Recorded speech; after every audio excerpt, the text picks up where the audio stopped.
Happy hobby. I'm David Gannis, and today we're going to talk a little bit about 2022, the cards I picked up in this past year. Now, originally, I was going to do a video about some of the awards that we'd hand out for the past year, like the best rookie, the best card that came out of nowhere that was much better in 2022, the best player, I should say, that did much better in 2022 than we expected. Maybe like an out of the blue awesome rookie like Stephen Kwan. So I was going to do that. It takes a lot more research. I just did not have the time. As you know, like the end of the year, things just kind of get on top of each other. You're visiting family, you're doing stuff. It just got out of my hands. So I thought instead I'd do a best pickups for 2022, and it's actually my best, most recent pickups in the past. I'd say about 5 or 6 months. I did a video not too long ago about my most recent pickups early in 2022. So now I thought I'd do the second half. And these are basically just slabs. There's a couple in here that are raw, but that I'm not going to get great. I'll explain them. I also want to hear what the best cards you picked up this past year. What are the best cards you're most proud of adding to your collection? And don't forget to check out the pack extravaganza. Check out that video. Make sure you do what you need to do to get entered into that giveaway. 21 different people are going to win a bunch of cards. We have a bunch of sponsors. Topps, David Adams Card World, SGC is going to be grading 10 of the cards that we pull out of that giveaway. SGC is going to be grading them for free. Get into that giveaway. Make sure you see what you got to do. You got to check that video out on my homepage. Take a look. But basically, these are just the best slabs that I bought for 2022. So let's get into it. All right, so let's get into this. The first one I want to get into is 1959 Topps Frank Robinson. Now, you know I did a giveaway earlier this year with a 65 Frank Robinson. I had a 1964. That was my best one. I picked this one up off of Twitter, off a guy on Twitter, and so this became my new number one take Topps Frank Robinson. So I sold the 64 on eBay. So I was super happy to get this one. Got a very good price on it, and that's a beautiful card. I think it's his second or third year card, I think. I might be way off. All right. I also picked this one up. I like C.J. Abrams a lot. This is not his Bowman first, and it's not a 10, but I do like C.J. Abrams a lot in Washington now.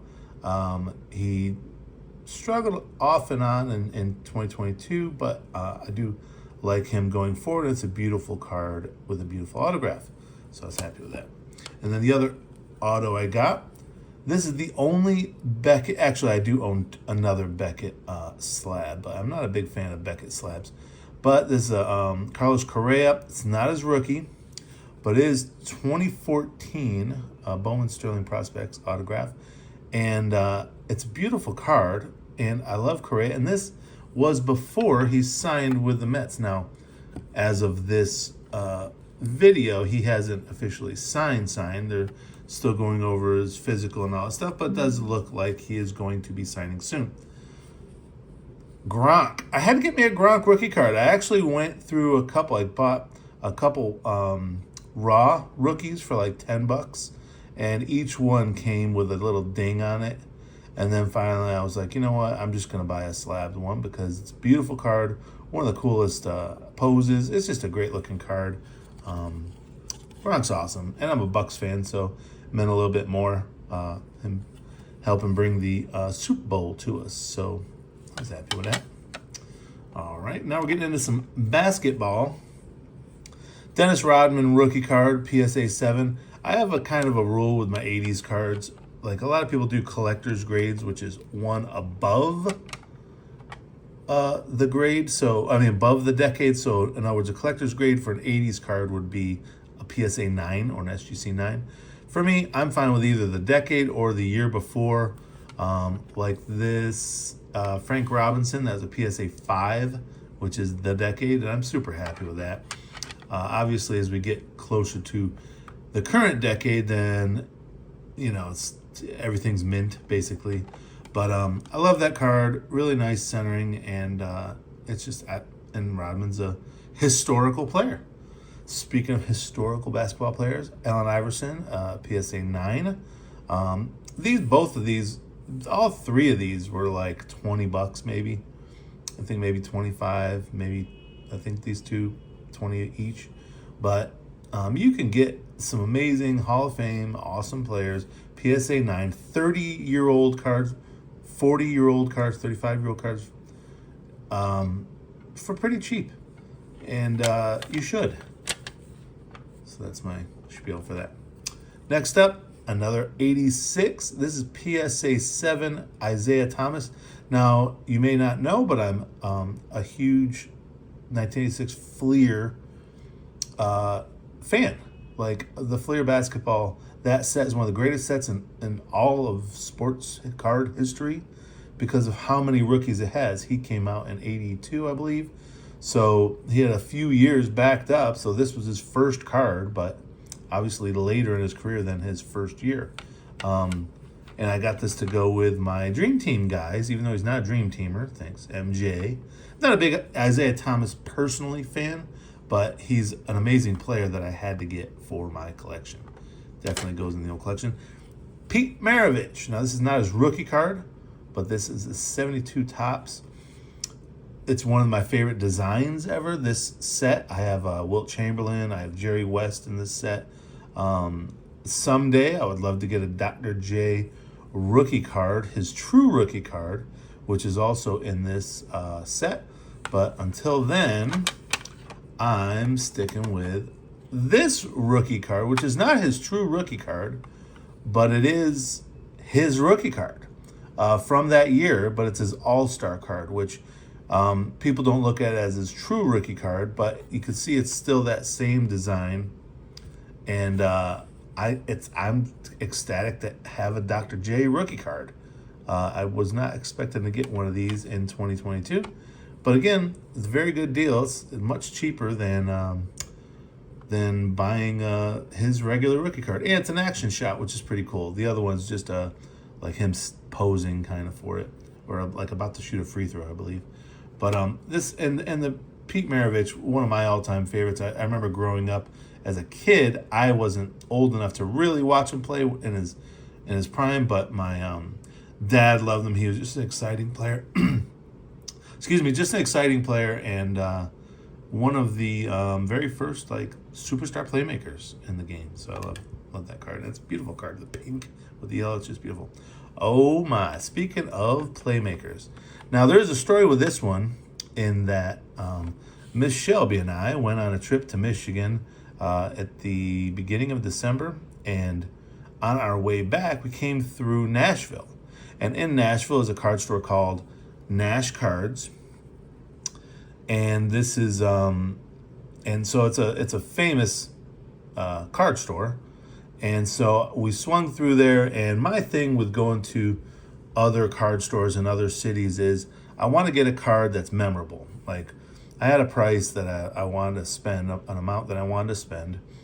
And instead of buying a bunch of packs and a bunch of small singles or whatever, I wanted to get a card that was memorable. And this card is absolutely memorable. I was not expecting to get a Steph Curry rookie card this year. It's not a 9, it's not a 10, but it's an 8.5.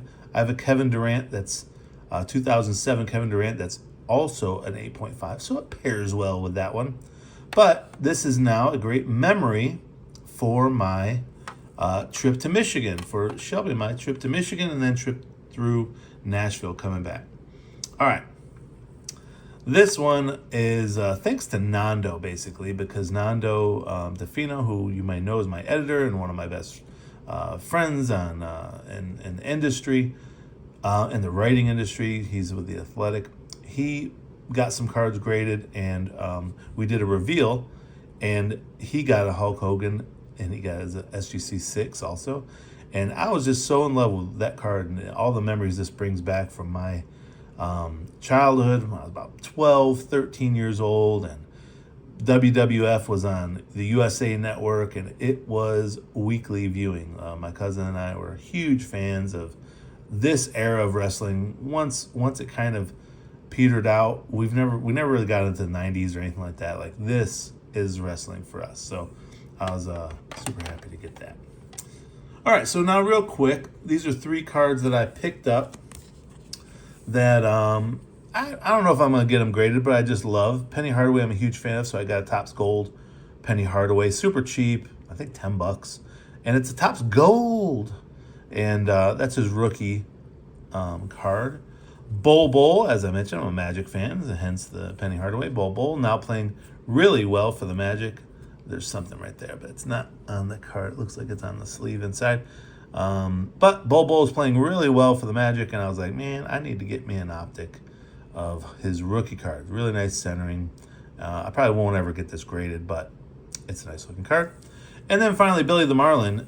This was I think it was an SP? No, it was just a standard issue. 2007, you can tell by the dots, is the 2007 issue. Opening day, Topps opening day. Billy the Marlin. Opening day does a lot of stuff for kids, like with the mascots and stuff. So my stepfather, Ralph Kent, designed Billy the Marlin. Wayne Huizenga and his team, when they first got the Marlins, they asked my stepfather, who was a animator for Walt Disney World for 40 years, they asked him to design Billy the Marlin. So he did. He did this, and he ended up doing Billy Buffalo Billy. I think it's Billy Buffalo for the Buffalo Bills. So I'll probably try and get a card of him. I looked for one, I didn't find one. But so if you know of a Billy Buffalo card, let me know, because I'd like to get that.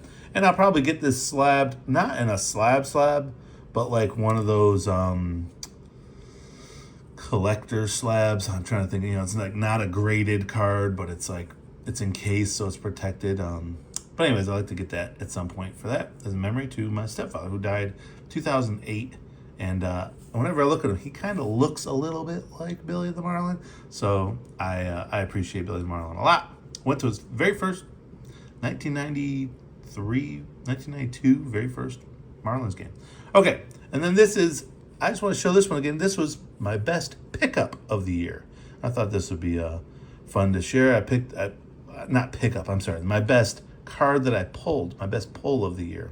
It's not that expensive of a card, not that great of a card, but it's a parallel of Trevor Lawrence, and I'm a big fan. He's actually been a top 10 fantasy quarterback this year. He's come along, so I'm really excited in a year when there's not a lot of great quarterbacks, not a lot of great quarterbacks from this class. Him and Josh Fields, that's it. Trey Lance got hurt.